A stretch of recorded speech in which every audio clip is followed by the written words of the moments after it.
will be starting at 2:05.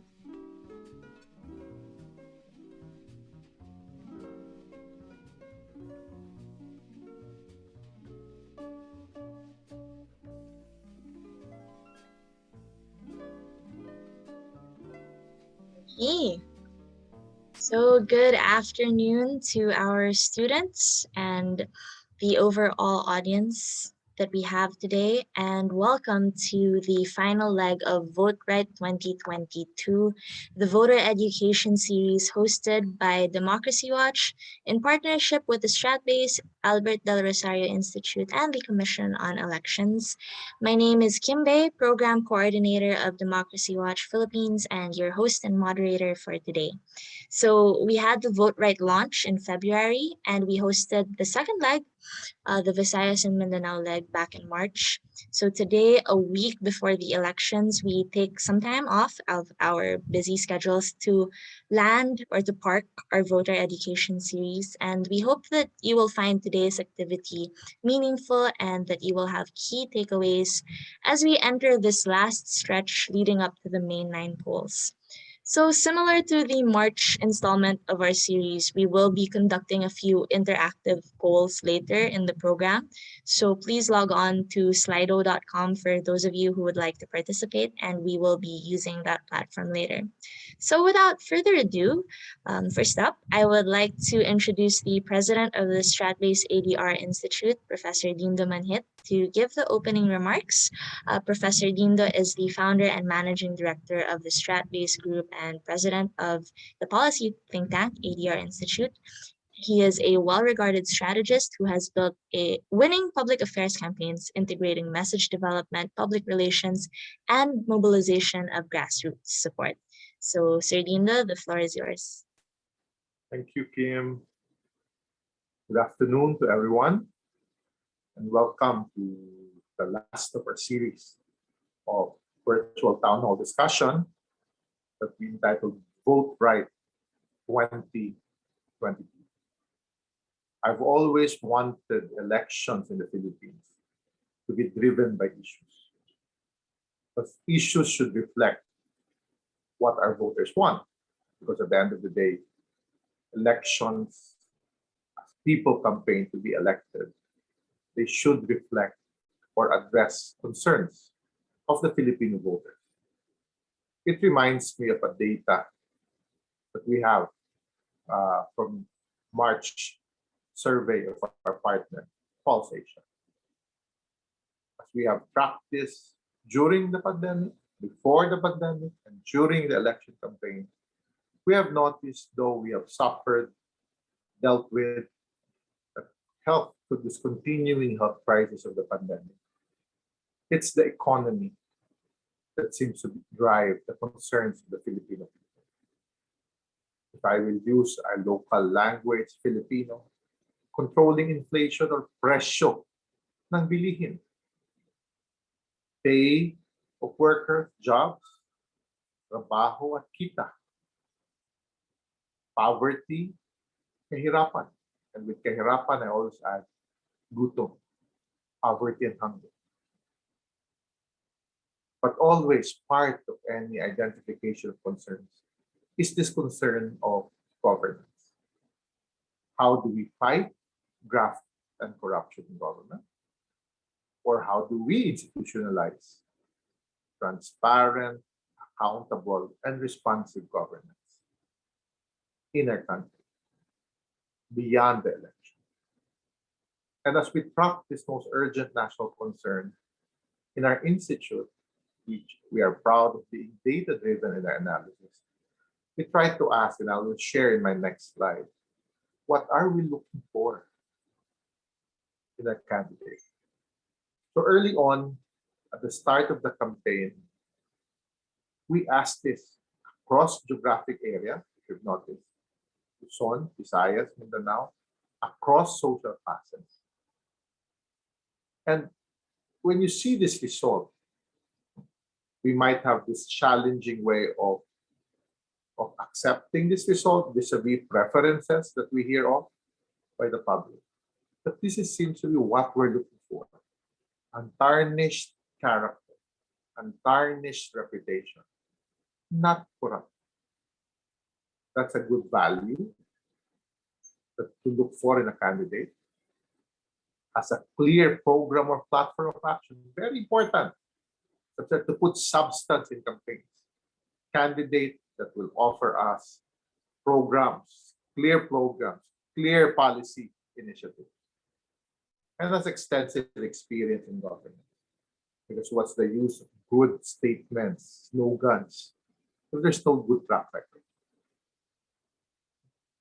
These are important. Imagine who you picture with those characteristics. But as we prepare exactly a week before voting, Monday next week, May 9th, these issues, these characteristics that we are looking for collectively as a nation based on this scientific study, is we need to take into consideration, because at times people say there seems to be a difference between what we're looking for and our preferences. Why so? Because we continue to be challenged in Philippine democracy. We have a functioning democracy where we will have, with the support of both civil society and government agencies, clean, free, orderly, and open democratic selection. But on the side, we're also being challenged in our own democratic system with this pandemic of disinformation.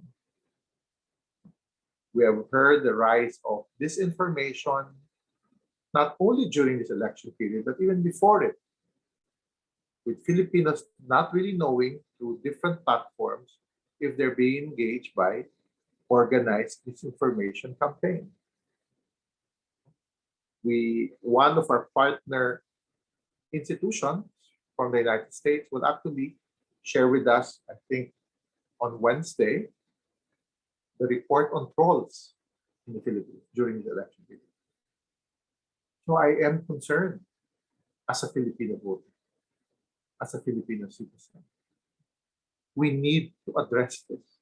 That's why I call it the pandemic of disinformation. And we continue to deal with this reality, even at the height of election campaign. What is our social media environment today? Allow me to share some data. Internet use has gone up since the pandemic times, especially at the ground zero of use of social media, the National Capital Region, with over 7 million voters, where media is at its center also. So is it now social media and its disinformation machine shaping the results of elections? That's very dangerous for us, for our democracy. So when you look at this data and see other data that I wanted to share today, look at what we use the internet for. We check our social media accounts, 97%. But do we know what is being shared in our social media accounts are true or not? We even use it as a source of news. Are we sure that these are the real mainstream media Facebook pages? We have had reports of disinformation with using similar font, similar color of logo, different, highly organized attempt to fight, to share and push for disinformation. How do we fight these things? Just imagine if this is happening in election period, it might even happen during governance after the election period. So going into my next slide, I wanted to show how big it has grown, with internet users rising because of the pandemic and social media users. Some would say we're just a little over 110, 111 million people, with 92 million in social media, maybe with double accounts, but still. How would you know if these accounts are not shaping the way we think, are not affecting our view with regard to certain candidates, are not pushing for alternative stories? My greatest fear is with the rise of social media and this pandemic of disinformation is that Are we more focused now on hearing nice stories? Who tells the better story instead of facts, instead of actual data, historical, political, economic data, to reflect what has transpired in our country? How can we learn from the past if the past is being tampered with this information? So this, for me, becomes a critical period for Philippine democracy. The rise of social media is very important. I believe on opportunities for digital life, digital revenue. But when you see platforms like Facebook, YouTube, which has its value, very important value, as we move to become more digitally ready, if it's being transformed into a political tool by political operatives for their political objective of winning elections, we might see a democracy that functions, that works, but a democracy that's driven by lies, by disinformation. So it's up for us as people to fight back, make our stronger choice. So as we go through this and understand this, hopefully, as I continue to show uh, these remarks of mine, let's remind ourselves, how can we fight back? How do we build from this disinformation happening now? So in my next slide, imagine these numbers. Something that I wanted to point out. Look at this bar graph: 18 to 24, 25 to 34, 35 to 44. Why are these important bar graphs? 18 to 44 constitute 49% of our voters already. And a 44-year-old was just 7 years old in February 1986. He or she views the world differently from those that experienced pre-EDSA revolution. The economic downfall, the hardships of people, the political repression. So it became a good opportunity to tell a better story from a certain perspective.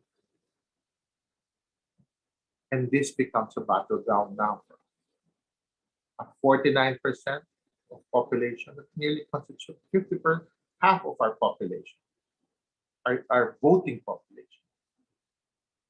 Allow me to end uh, that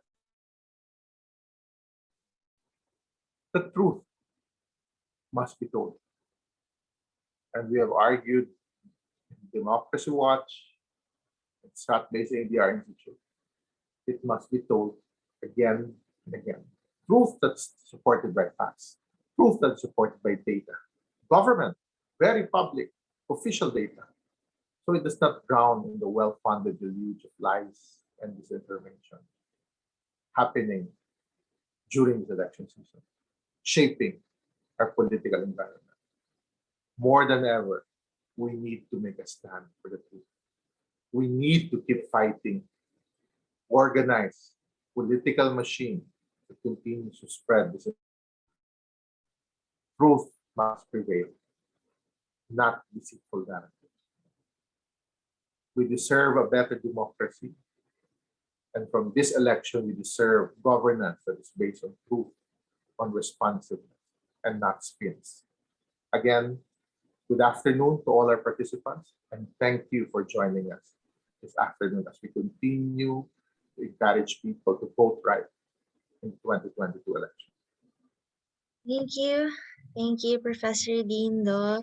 Indeed, disinformation is a problem today, and we at Democracy Watch do uh, conduct work to combat disinformation, and we'll talk about that later on in our program.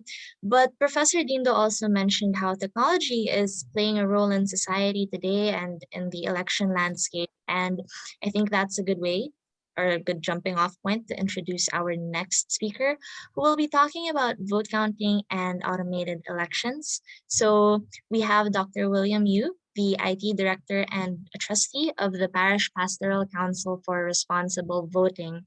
Dr. Yu is active in technology advocacy and technology volunteerism. He is also a faculty member of the Department of Information Systems and Computer Science at my alma mater, the Ateneo de Manila University, where he teaches on computer networks, data communications, and other related topics. So, Dr. Yu, the floor is yours. Thank you very much for that kind introduction, and thank you very much as well for inviting me here. So I would just like to give a short presentation on how we protect your vote. So I am also a member and a trustee of the Parish Pastoral Council for responsible voting. And of course, our advocacy, together with the Democracy Watch, is basically to champion clean, honest, accurate, meaningful, and peaceful election. Now, the short presentation aims to highlight some of the activities that we have been doing to ensure that, and some of the activities we are to do, and together with your help to ensure that we protect your vote. Right. So first off is a quick overview of our threefold mandate. So we at the PPCRB are given three mandates as the official citizens arm of the Commission on Election for the up and coming national and local elections of 2022. That is voters' education, poll watching, and the unofficial parallel count. So first off, in terms of vote watching, we have been running various campaigns with respect to voters' education and voters' empowerment. One of our earliest campaigns in the series is what we call the It's Good to Know series.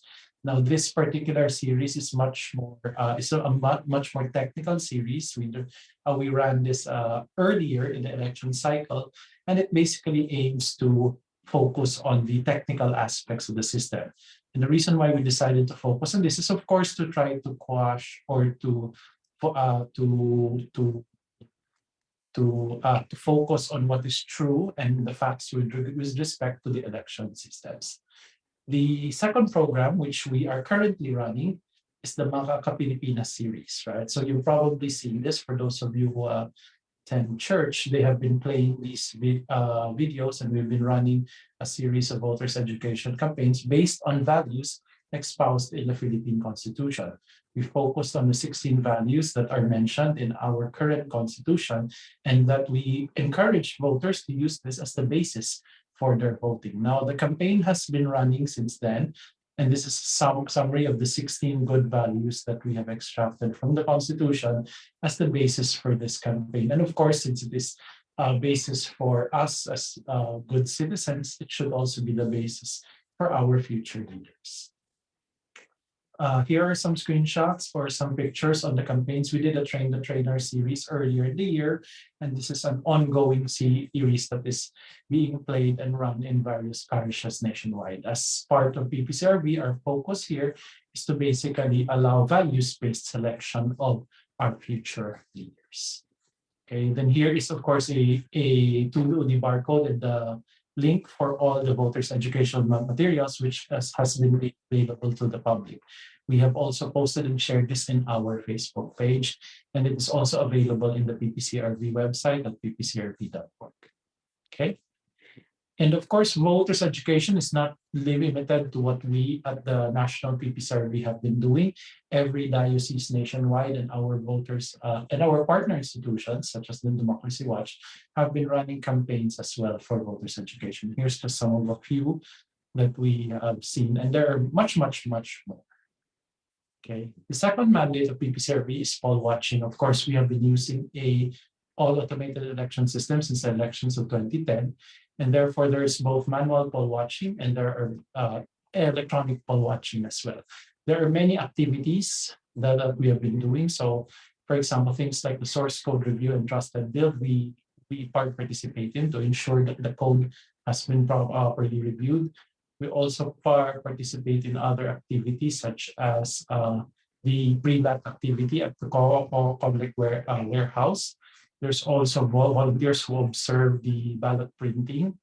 This one is a picture of the mock elections. We also participate in the forward logistics. So we have volunteers who were there during the dispatch of the equipment from the warehouse and also the receiving of the equipment, which is actually this week. So a lot of voting centers will be receiving their vote counting machines, particularly in the NCR area this week, right? So anywhere between today and Friday, the voting centers will be receiving their VCM kits and will be subject to final testing and sealing.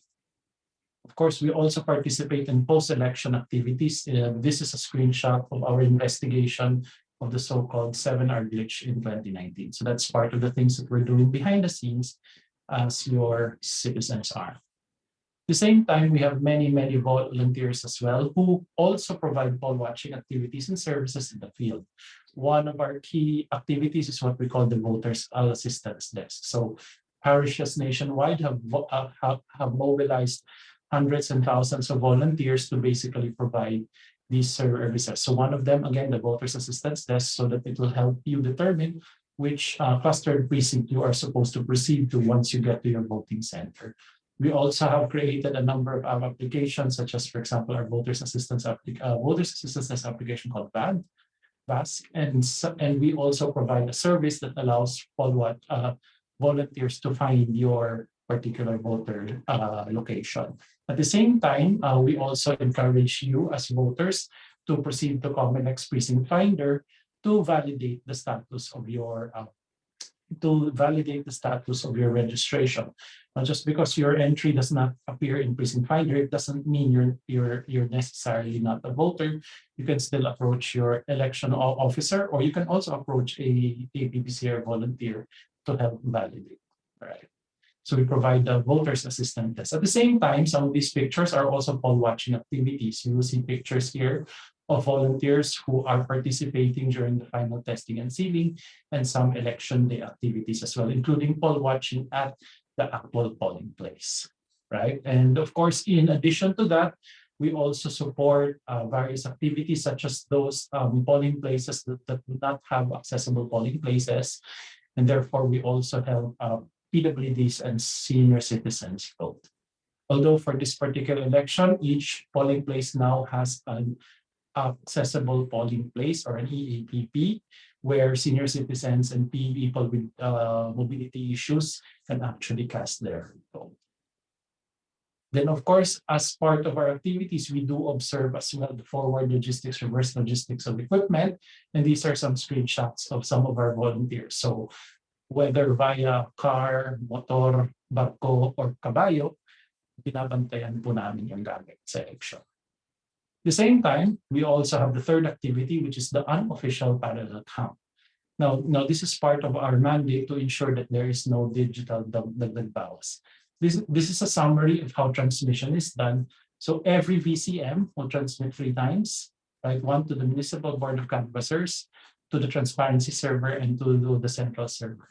And if there is a problem, for example, there is a fallback mechanism where transmission is done manually to the Municipal Board of Canvassers. So this is the general, the default flow. There are many technologies used, such as mobile data and BGAN. Part of our mandate is to pick up what is called the 4th copy of the election returns, which basically looks like this, right? And this is, I think, already updated for this election. So this is the roadshow test election return, right? So we pick up, so we are expected to have over 107,000 clustered precincts. So we're expected to have over 107,000 election returns. Part of our activities to validate the system hash that makes sure that this is the same system hash that's used at the trusted build. Then our encoders, basically our mandate, will perform what is called the unofficial parallel count. Each of the ERs, or election returns, are encoded twice. So we call this double-blind encoding. So they're encoded twice to ensure the accuracy of our encoding. Then they are compared with the data we receive from the transparency server. Now, this electronic comparison ensures that the results were not tampered along the way. So we get the printed election returns before transmission. So that means between final testing and sealing and the printing of the pre-transmission copies, there was no network connectivity on the machine whatsoever. Then we make sure that this is the same as the election returns, the election results that are published in the transparency server, which you and I see as part of media broadcasts. So this checks against what we call electronic dagdag bawas. Right here are some screenshots of the 4th copy of election returns, the 26 return, example 2016 return. These returns are sent to our command center at the PPCRB command center at the UST Quadricentennial Pavilion in Manila. Right, so this is what we do. We basically send the physical copy annually to the PPCRB command center for encoding, and we compare it against the transparency server results. Right, here are some images of our volunteers. So they can be sent via hand, right? They're brought to our command center via hand, or sometimes they're sent through our partner couriers. They get to our command center. We basically sort and groom the documents. They are encoded twice. And of course, since the encoders don't have to be registered voters, we have also junior encoders and senior encoders, as well as this picture shows. And normally we have encoders that are grouped into groups. So they volunteer as part of organizations. For example, some volunteers volunteer as part of their schools where they send encoders to our command center. Right, and more pictures. This is the 2019 command center at Popayos. Right, as in addition to that, we also have a call center or help desk, where if there are problems or reports, we can also take note and file the appropriate incident reports. Right, these are the results of our UPC of 2019. So we have in this case a 99.995% match. So the 60,139 encoded and transmitted results, only 3 were sent to COMELEC for further verification. Right, and we've been doing this for all automated elections since the NLE of 2010. So some parting words to consider. First off, go out and vote. Right, this is an election after all, and we encourage everybody to exercise their right to vote. Second is we also encourage people to go out and volunteer, whether it is for your favorite candidate or for organizations, non-partisan organizations like PPCRB. It is good to actively participate. Now, there are 3 ways in which you can actually go out and volunteer. Number 1, help educate. You can help educate or help educate and enable voters, especially for cases like first-time voters, indigent voters, and many others who have difficulty voting. At the same time, you can also help validate.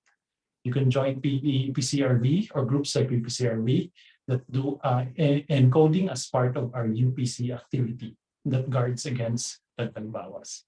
At the same time, you can also help protect. You can volunteer as a poll watcher, guard the actual vote at the polling place to ensure clean, honest, accurate, meaningful, and peaceful elections. So at the end of the day, I'd like to thank you all for listening. And here at PPCRB, volunteers are always welcome. Thank you very much. Thank you, Dr. Yu. That was insightful and encouraging as the May 9 polls are coming up. And I think it's timely to be reminded to go out and vote because your vote does count. And before we move on to our next speaker, actually, I would like to also share my screen for a small interactive portion that we have. So this is also something that we did for the Visayas and Mindanao leg of Vote Right 2022. So please join at slido.com so you can enter the QR code or scan the QR code, or also just enter the number. And we will be having a short poll. So just a test poll right now, actually. So yeah, how do you feel with a week to go before the elections? Okay. Nervous, can't say.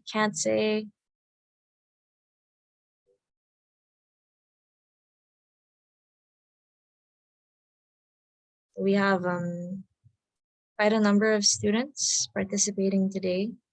Can't say, nervous, wala pang optimistic na. And percent nervous. Me. So also, if you have any questions, please feel free to use the Q&A function. We will be having a Q&A portion later. I also see some questions on the Slido, so we will get to that later during the Q&A segment.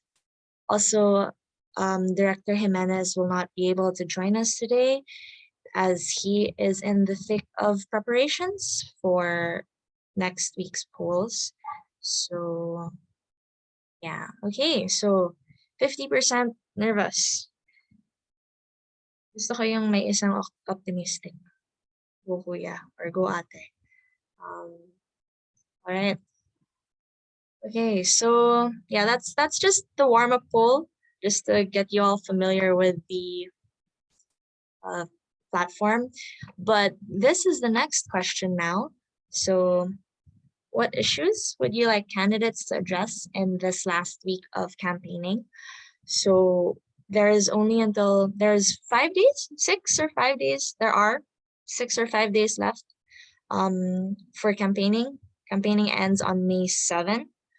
And then May 8th, we all take a break. And then we head to the polling stations on May 9th. So yeah, what issues would you like candidates to address in this last week of campaigning? So we have disinformation. What else?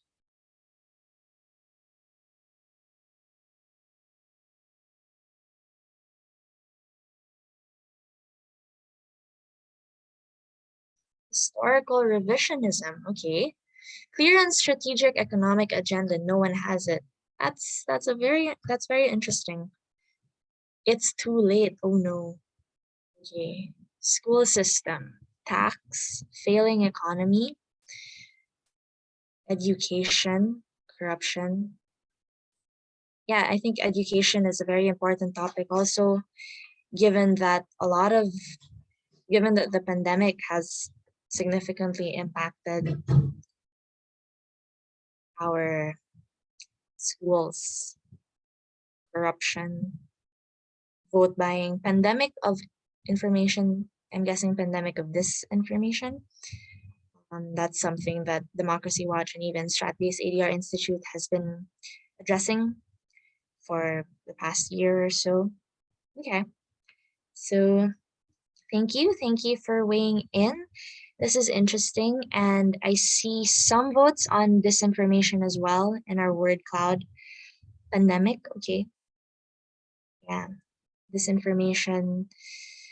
There really are a lot of fake news reports out there especially on social media. So be mindful. This is not a paid advertisement, but I do believe that Facebook has a lot of fact-checking tools, or you can report it if it's fake news. And they do have a relatively good turnaround time based on experience. Okay, so given this interactive poll, so we see disinformation as one of the topics that candidates would hopefully address in this last week of campaigning. And for now, though our next speaker is not a candidate, he will be addressing disinformation. Our next speaker to talk about combating disinformation is Mr. Paco Pangalangan, who is the lead convener of Democracy Watch Philippines and the executive director of think tank Strat-based ADRi Institute. He is a graduate of Leiden University in the Netherlands, where he earned his Master's of Science degree in Public Administration, specializing in public management. Sir Paco also holds a Bachelor of Arts degree in Public Administration and a Master's degree in Technology Management from the University of the Philippines, Diliman. So, Sir Paco, I turn the floor over to you. Thank you, Skim, and thanks, Dr. Yu, for the great talk. Let me just share my screen.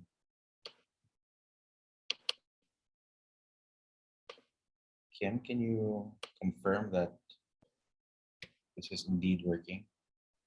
It's working, but I see like half your screen. Okay, there it works with your full screen. There you go.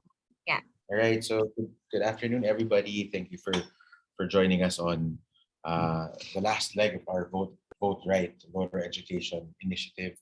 Um, so Dr. Yu gave us a really great talk about automation, and I would like to think of it also as like very practical tips and information on election day itself, on what we can, and the preparations that both PPCRB and the Commission on Elections have have done leading up to the elections on Monday.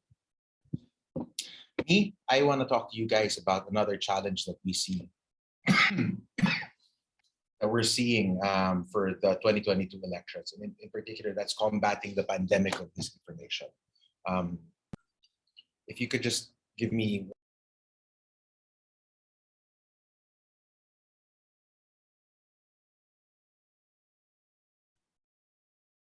Sir, you're muted. There you Yeah, go. sorry about that. No, it's because I was coughing, so I intentionally muted myself. All right. So combating the pandemic of disinformation.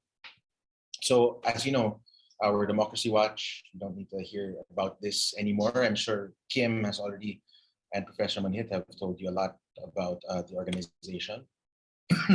But I wanted to share some photos with you, in particular the work that we've been doing over the years. You know, we were a partner of the Commission on Elections for for their stakeholder walkthrough of the VCM machines along with PPCRB.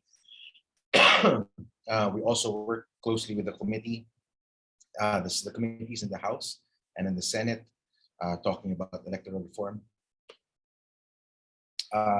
This particular activity that we're doing, the voter education, we've actually been doing since 2015.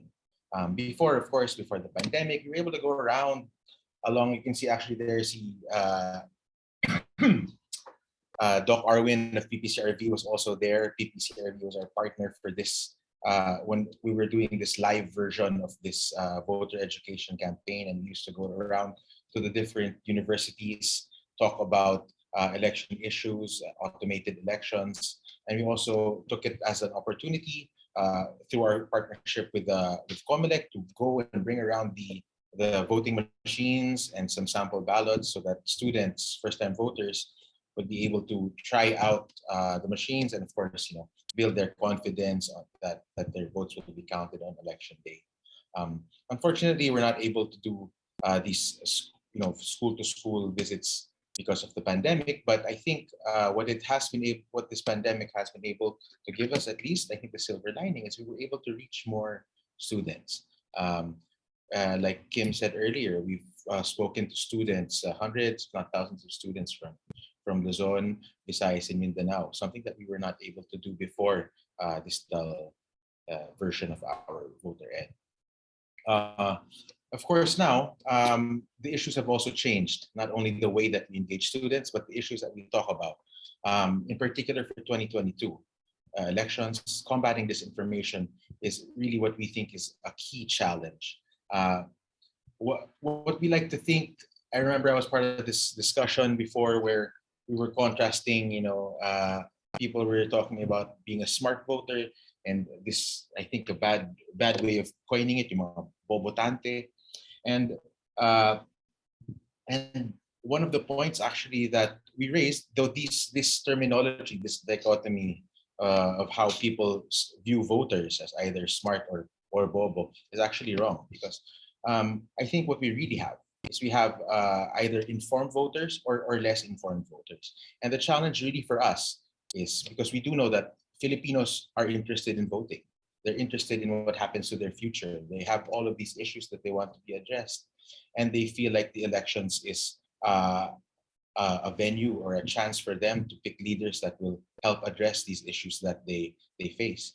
And that's why since we know that Filipinos want to vote and they want to vote properly, I think it's more of a game of informing them properly and making sure that they have all of the information on the platform, on the background and history of their candidates before they enter the polling booth. So it's all about being an informed voter or creating informed voters. which is obviously a challenge given the pandemic of disinformation. Um, and of course, Professor Man had covered this earlier. It's a problem, especially here in the Philippines, which has been called a petri dish of disinformation, of this fake news industry. Part of what makes us so ideal for the growth of this sort of industry or this behavior or this problem is that we are among the top users of the internet in the whole world. Um, as you can see, and I'm sure you're familiar with this, we spend a lot of time on these applications like YouTube and Facebook. And I think it's inevitable that what we read and what we see every day shapes how we understand issues and shapes the decisions that we make, may they be social or political. And that's why knowing that this is the environment that we're in, that we're a very social media savvy country and social media savvy people, it's important that we understand that there's this thing called information manipulation. And I'm sure you're all familiar with this. We call it fake news as a general term, call it disinformation, but actually there are these, it's important that we understand that there are actually these three kinds of information manipulation. That they vary, the way they're different is based on the falseness and the intent to harm. So what does this mean? It means, for example, when we say misinformation, this is yung unintentional. So mali siya, pero hindi siya sinasadyang sinishare para manloko or whatever. Sorry, let me go back. Disinformation, malinformation, on the other hand, is deliberate publication of private information or corporate or other kinds of public, rather than public interest, such as revenge porn, deliberate changing of things like that. And then, of course, in the middle, we have disinformation, which is fabricated or deliberately manipulated audio and visual content. So, dito yung mga deep fakes, where we really try. It's wrong na nga, it's not true. Tapos it's being used to manipulate the audience and to create harm. So it's important that we know that there are different kinds of information manipulation around us.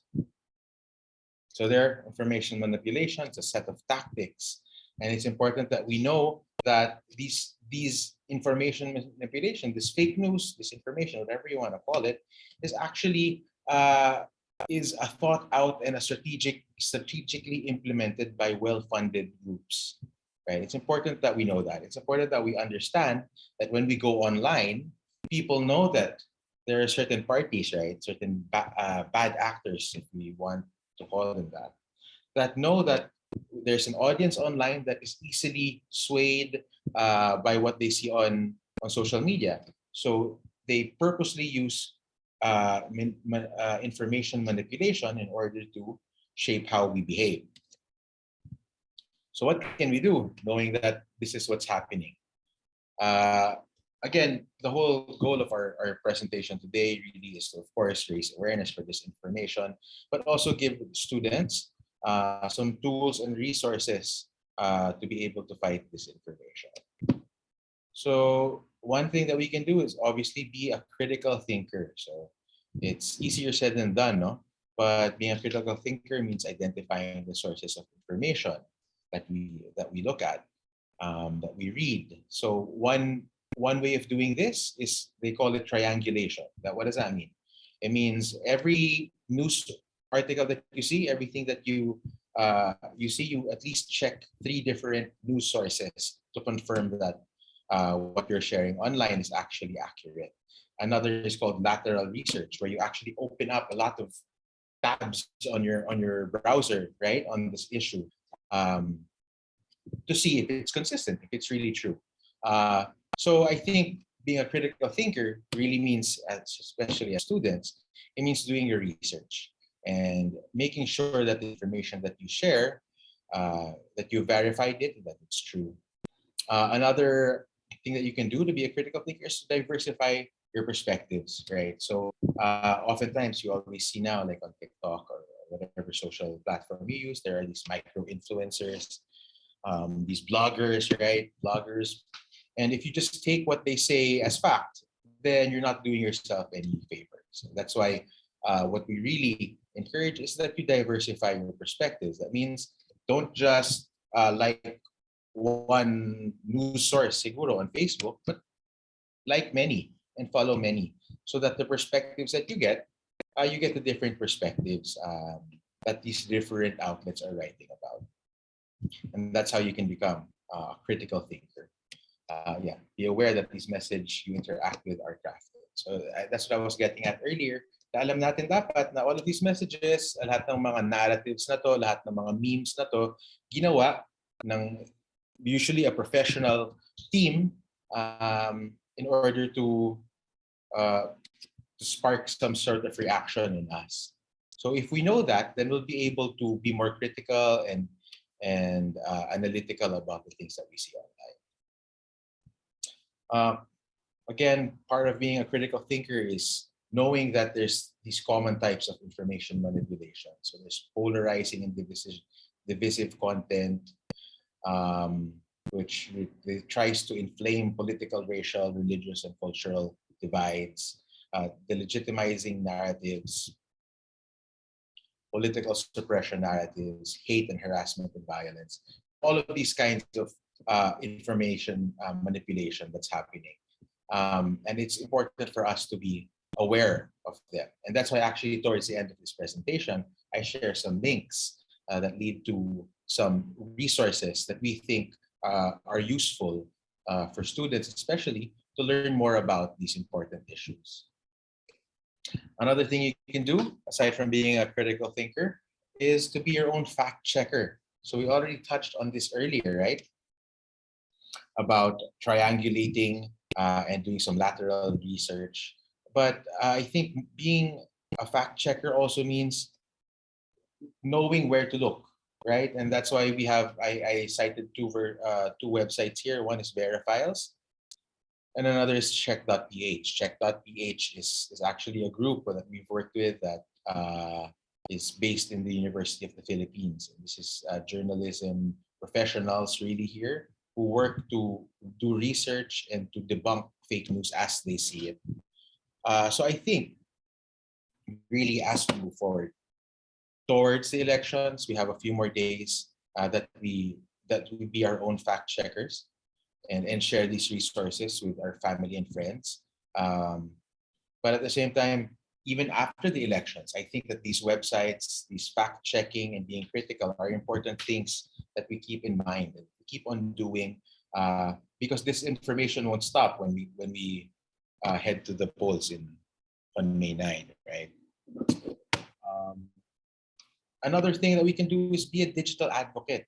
So what we mean by being a digital advocate? So more than being critical, which means knowing that there's fake news around you and being doing your research and doing your fact checking, what we want is for students to be digital advocates. That means to go out of your comfort zone, to go out of your bubble, and to advocate online, since online yung ating medium ngayon, and to advocate for, or rather to advocate against disinformation. So what does it mean to become a digital advocate? Right? So digital advocacy is raising awareness, building a network of supporters, and mobilizing your network through digital means. So this is, of course, the main venue for us is through social media. And I think this is an important thing to point out to our audience, to our young audience, because you're the best, you're the most familiar with these different platforms. And whether we like it or not, a lot of the disinformation that we're seeing, that our countrymen are seeing, are actually emanating from these different platforms. I wanted to share some data from our own research. That, for example, if we're talking about Bongbong Marcos, a lot, you can see that when it comes to Facebook, he's dominating yung mentions, what we call mentions, yung tinatag siya or min-mention sa comments on both. Oh, sorry, baliktad yung. Oh, Mali yung image, no? But on both Facebook and YouTube, it's Bongbong who, BBM, Bongbong Marcos, who actually dominates the mentions. And then on Twitter and on TikTok, it's Lenny Robredo. So my point is that there are these different platforms. They all work differently. They all have different audiences. But this is where information can get out, and this is how people's votes and how people understand issues are shaped through platforms like social media, Facebook, YouTube, Twitter, and TikTok. So given all of this, we know that it exists, and that's why our real call to action here is to like, comment, and share. So we all have a role in this whole of society approach to combating disinformation.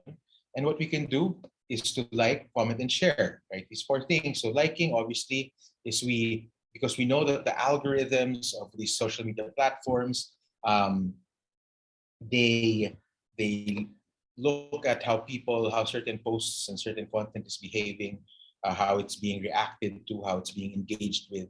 And the more engaging it is, the more it spreads it to different users. And how do you increase engagement? By like, commenting, and sharing on that content. So pag may nakita kayong content na tama, a right kind of information, you have to make sure to like, comment, and share on it. At the same time, do not like, comment, and share if it's fake news. Instead of liking, commenting, and sharing, even if your comment is this is fake news, don't do that. Instead, what you should do is to report it.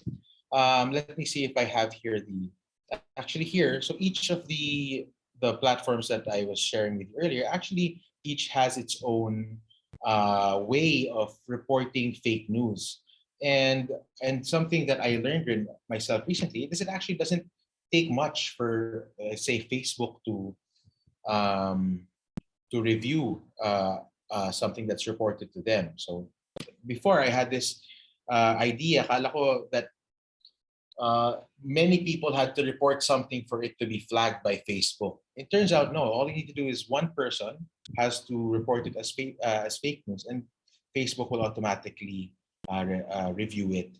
So I think that also gives us the power as individuals to do something when we see fake news on our feeds. Again, I promised you guys earlier that there's actually some resources I wanted to share with you, and here they are. Some links here on combating information manipulation, on a digital advocacy toolkit, and some other voter education platforms resources available online. The sort of information that you can actually pick up will be something like this for digital advocacy. So it's not just about knowing that digital advocacy is important. These resources actually give you tips like when to post, what kind of posts work, given the different platforms. So I think these resources plus your experience and your digital nativeness as young people will really make a big difference in terms of combating fake news, not only for the 2022 elections, but beyond. So with that, I'd like to thank everybody for their attention, and I turn the floor back over to you, Kim. Thank you. Thank you, Sir Baka. That was very helpful. That was an insightful talk. Yeah, disinformation really is a problem, and we can do our part to fact check, and even just with our immediate circles, right? Even with our family or yung mga Viber group, yung mga family Viber group ninyo na mag-forward na lang yung mga tita nyo ng random news na hindi pala totoo. Yung mga ganun. Pero, syempre, we have to do that with a humble attitude, I would say. So now we actually move on to the open forum segment of our program. So I'd like to call on Sir Paco and Dr. William Yu to answer the questions that we have. We have some from the floor. I'm going to read them out. So one is for PPCRV. How many volunteers do you now have? How many more are needed? Are there specific locations which still require volunteers? And will all voter assistance desks be sufficiently manned May 9th? So, All right, so thanks for the early question. Right, so let me start.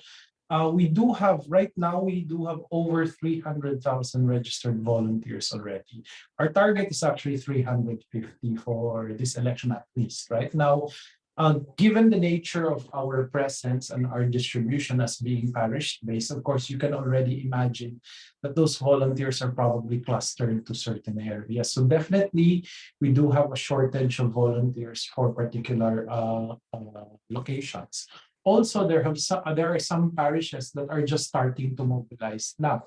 So this week, so some parishes have already started their mobilization last Sunday, and therefore we are still yet to see how many volunteers are there. Now, I don't have the exact statistics on where we need more volunteers and if all the voters assistance desks can be sufficiently manned. It's clear that we definitely do have areas where there are gaps. Now, I did share a link a while ago. It's actually a website that you can visit to volunteer. And what that website does is it points you to the nearest parish, right? So if there are gaps in particular areas, we will tend to cluster, for example, volunteers for those areas to parishes who need more volunteers. Now, there are some parishes who definitely still need more volunteers. That's for certain. Thank you. thank you, Dr. Yu. There is another question. Anyone can take the floor. It's a very interesting question, but I think it has to be addressed. Why should I vote when I don't have any trust in the full body COMELEC? Right. If you would allow me to take that first. Now, the reason why we should vote is because if you believe in democracy, you must vote. I mean, irrespective of who runs COMELEC at this point, irrespective of who wins for president, vice president, and senator, we must defend the institutions that keep this country whole. So we highly encourage people to still participate, right? And of course, there are ways and means in which each individual citizen can actually guard their own votes. And we highly encourage people to do so. Whether it's with your, again, in my presentation, whether it's with your candidate of choice or whether it's with non-partisan organizations like VPCRV and NAMFREL, I think it would be good to volunteer. Now, if you don't trust them, we have this saying at PPCR, we trust but verify, right? You may not trust them, but at the onset, you have to give them the benefit of the doubt unless they show that they really do something really nasty. I think everybody has the benefit of presumption of innocence, which again is also one of those democratic values we hold dear. So let's give them the benefit of the doubt, but let us verify as much as possible. Thank you. Thank you, Dr. Yu. Sir Papa, words? Yes. Thanks, Kim. Yeah, ako, sorry, there's an echo. Pero if I can just respond to the question as well, no, that I think it's a valid concern. I mean, a lot of times people are worried about if their votes are counted or not. But I think a lot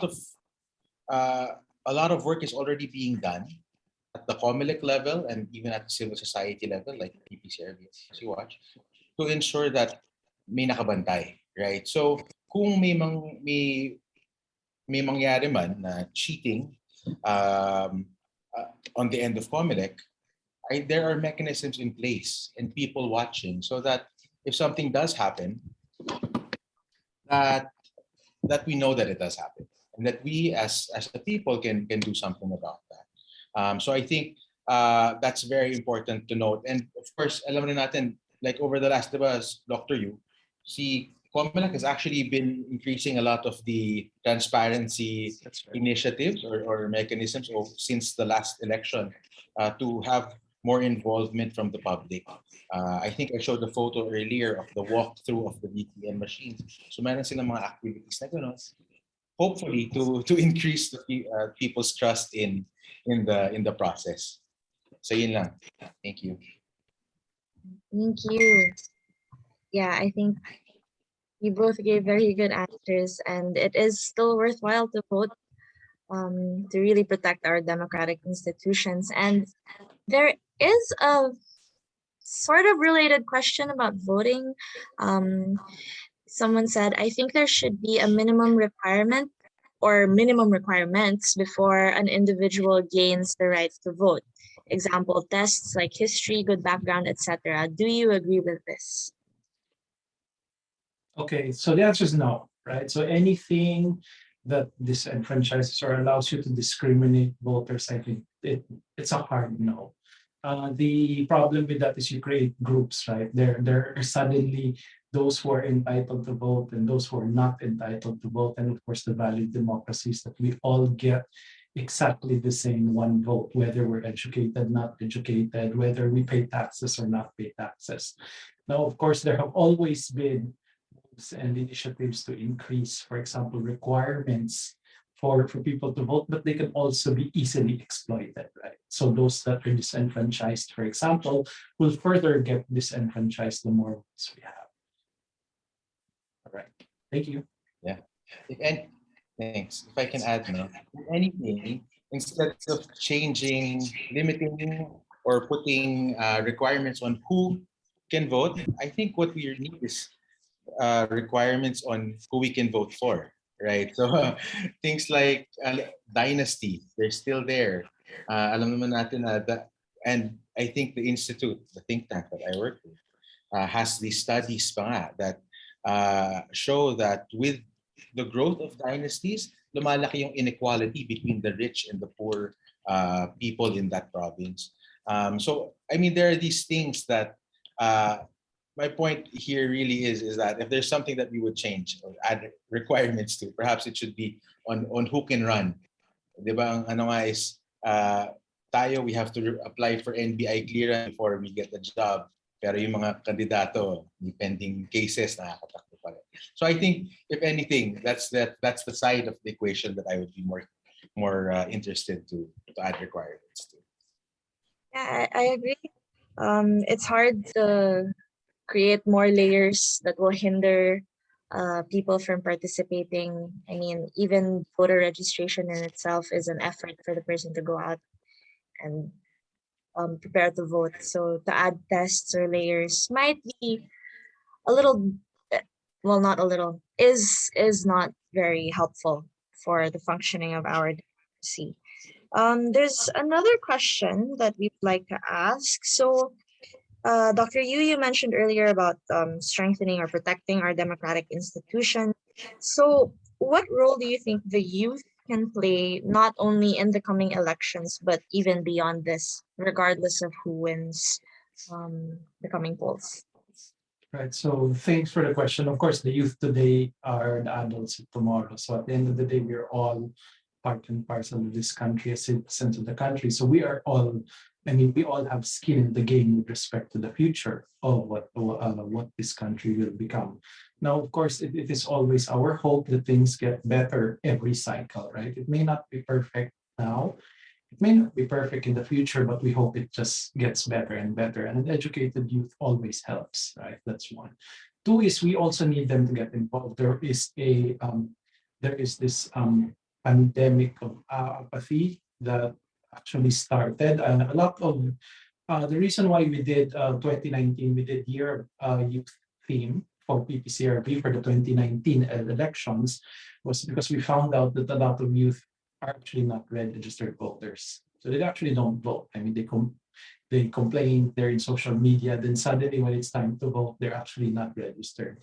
That is actually still kind of true now. We realize that a lot of people who are pro-candidate X and pro-candidate Y, by the time Precinct Finder came out, they realized that, oops, I only voted last 2016 and suddenly I have been delisted. But the law is the law, right, with respect to registration. So I think keeping in touch and being aware of what's happening, I think is very, very important. Now, we feel that volunteerism is the key to this. The more people volunteer, whether it's to help a candidate win, or whether it's to help educate voters or to help disenfranchised groups, the more people participate, especially the youth, the more skin in the game they have as well, and the more they see the stakes that are at play. So definitely the youth is very important. If I believe, I don't have the statistics in front of me, But if we feel that, if we look at the definition of youth as between 18 to 40, I think that's half of the voters. So the youth actually has a disproportionate voice in this particular election cycle as well. So I suggest they maximize that. Thank you. Thank you. Sir Paco, would you like to weigh in also? Or are you good?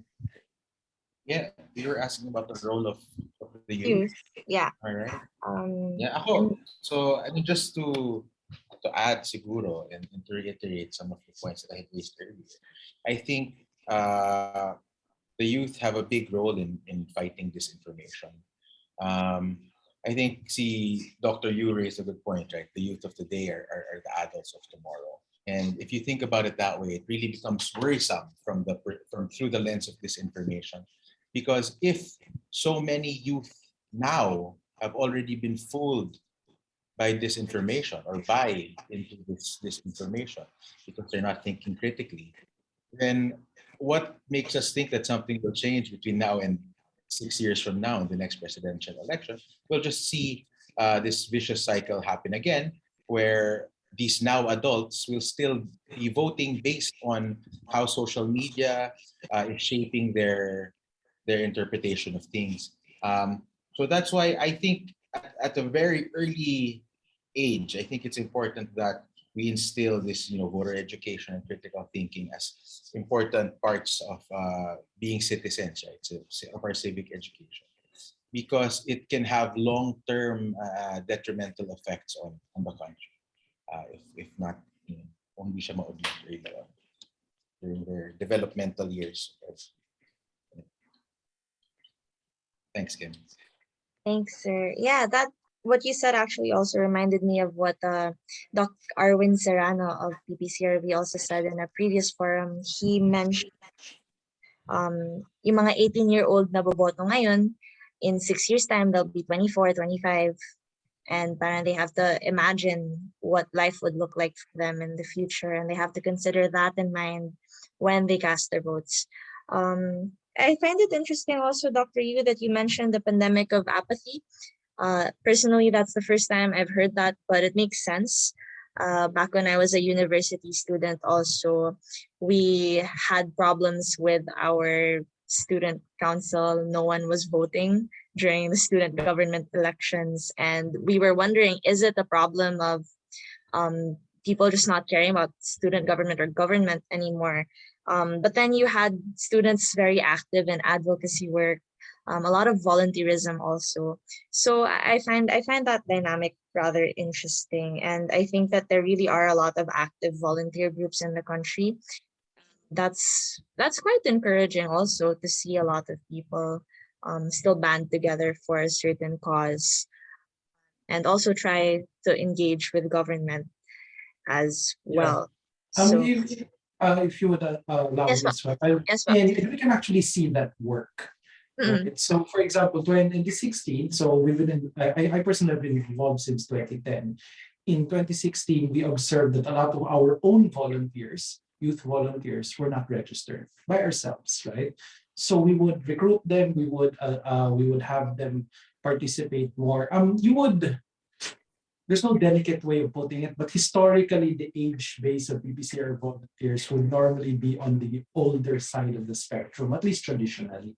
But if you notice 2016, 2019, 2022, the focus has shifted towards the youth.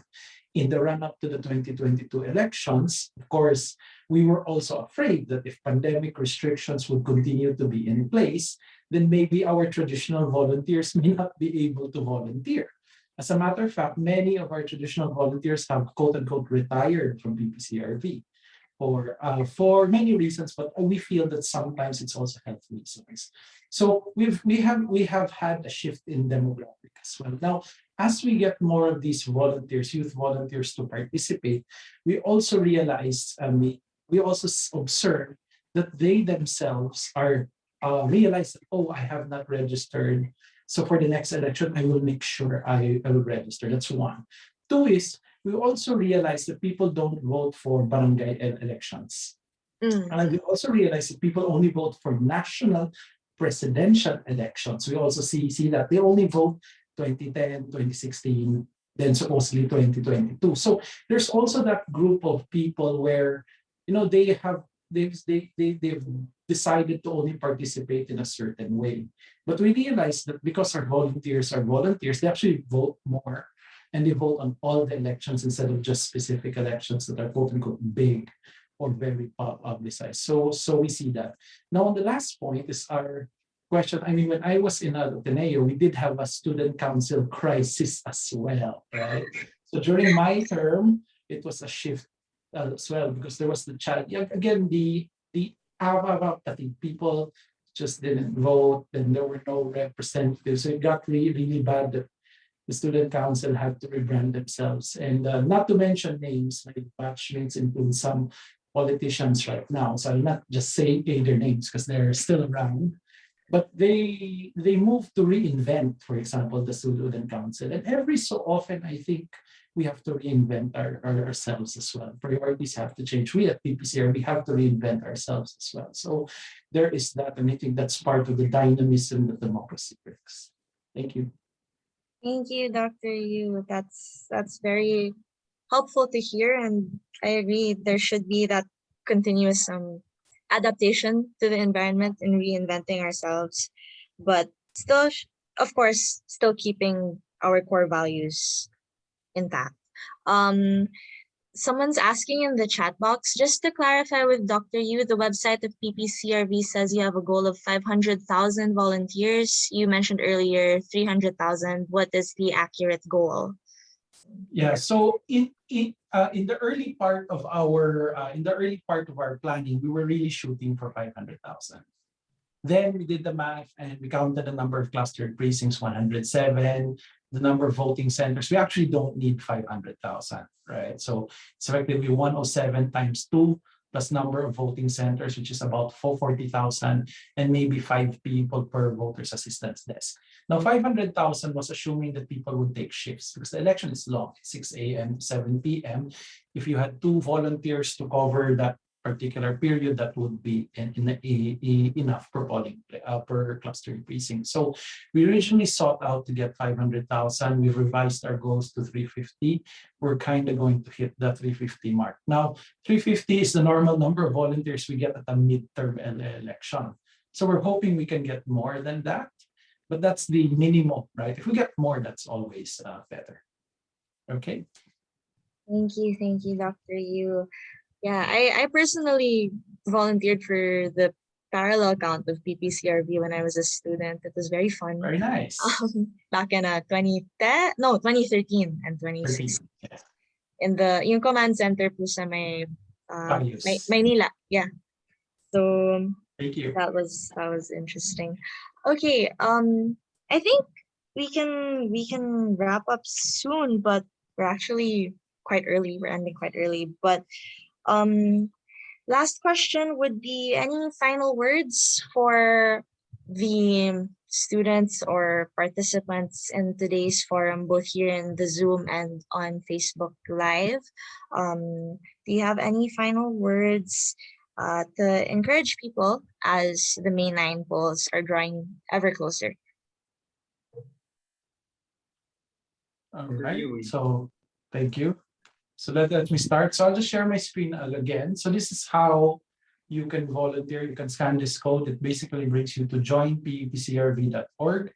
It will collect some information about you, and it will direct your request to the appropriate parish or the appropriate diocese, right? So here is how we collect volunteers at large now. Of course, it is always possible to approach your nearest parish. If your parish has an active PPCRV, they should be announcing it in every mass right now. I mean, most of us have already seen a lot of the materials that PPCRV has been publishing, and there are a lot of calls for volunteers as well. Now, getting volunteers is quite difficult because at the end of the day, it is free, right? I mean, you're volunteering your time and effort, but we hope that people who do volunteer feel more engaged, right? There's skin in the game with respect to this election.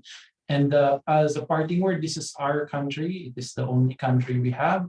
So we have to take care of it. And part and parcel of taking care of an active democracy like ourselves is basically to ensure that its institutions are kept intact. And one of the most sacred institutions in democracy is an election. And the smooth transition of leadership from one administration to another is an important part of a healthy functioning democracy. And all of us are part of that process. And we hope that people stay engaged, they go out to vote, and let us hope for a clean, honest, accurate, meaningful, and peaceful elections.